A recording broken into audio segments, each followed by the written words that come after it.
نیت کشتن مرا داشته باشی مرحمت جانم را بگیر. بگیر. نزدیک نشو. با تو باور کرده بودم. با تمامی وجودم با تو باور کرده بودم. خوشبختی و حیات شیرین و خانه آباد را تنها با تو تصور میکردم. من چی؟ هنگام تکلیف خانه‌دار شوی تصور میکنی من چی فکر کردم؟ مرا سخت عذاب دادی، سخت. من تو را عذاب دادم؟ در سوریه کی را شکنجه و عذاب داده بودند؟ مرا لحظه به خیالی روی تو نزیستم.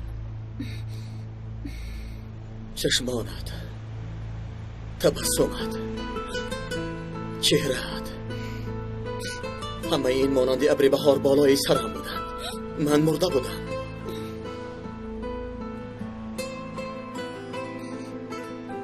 ولی همچو باران به بالایم چکرهایت میریختند و همیشه خدایم را تولا میکردم. تنها یک دعا داشتم، تو را یک بار دیگر، تنها یک بار دیگر ببینم.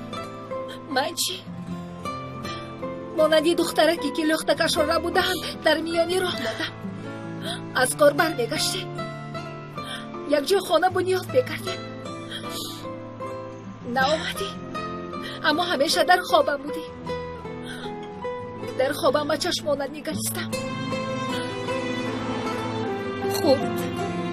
خردکک اما خانه پرتی شد.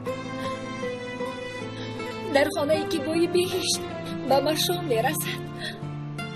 من سرگرمی خوراک پزی، تو روزنامه میخونی و فرزندانمان و سری دسترخوان نشسته.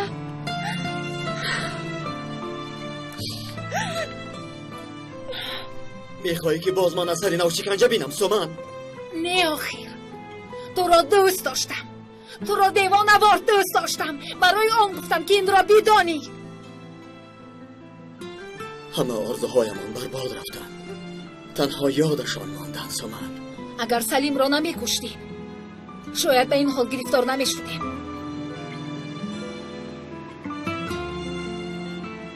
سومن درست میگی. اگر تو مرا قاتل نمیدانستی تماما دیگر خیل میشد. چی؟ همش را بافته؟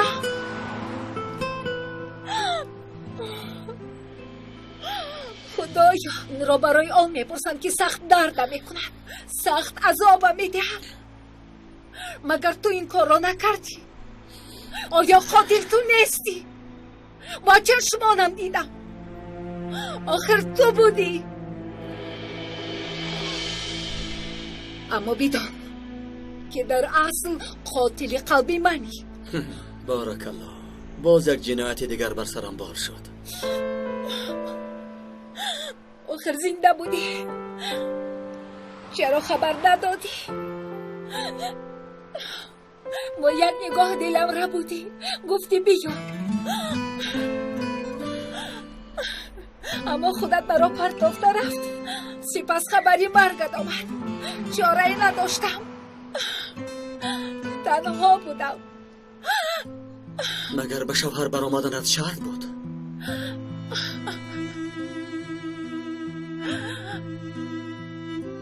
آخر زنده بودی، چرا خبر ندادی؟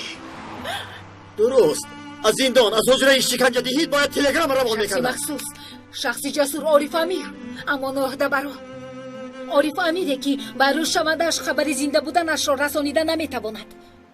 محض برای تو زیستم، از آن دوزخ تنها برای تو برآمدم. برآمدی و چی شد؟ اکنون دوزخی من تو شدی. تو آخر تقدیرم بودی، تو از آن من بودی، آخر معجزه هم بودی. بس، طاقت شنیدن ندارم. برای برگرداندن من سلیم را کشتی. تو جانی من بودی، میفهمی جانم؟ پر ارزشترین چیزی دنیایم بودی، اما با پوشیدن آن انگشترین مرا به قتل رساندی. سومن مرا به قتل رساندی و حالا مرا قاتل گفته پیکرم را پاره پاره میکنی. جانت ها؟ ارزشترینت، معجزت برای تو شده. دیگر به معجزه باور ندارم.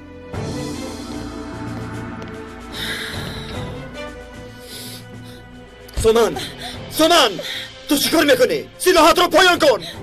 اکنون مرا تنها معجزه نجات داده میتواند، چون که حالا ارزشترین چیزت را از تو میگیرم. سومن نکن. سومن التجا میکنم، دیوانگی نکن. سومن سلاحات را گذار. سومن التجا میکنم. سومن این در تمامی عمر برای تو کافی است. سومن از من خاطره. سومن سومن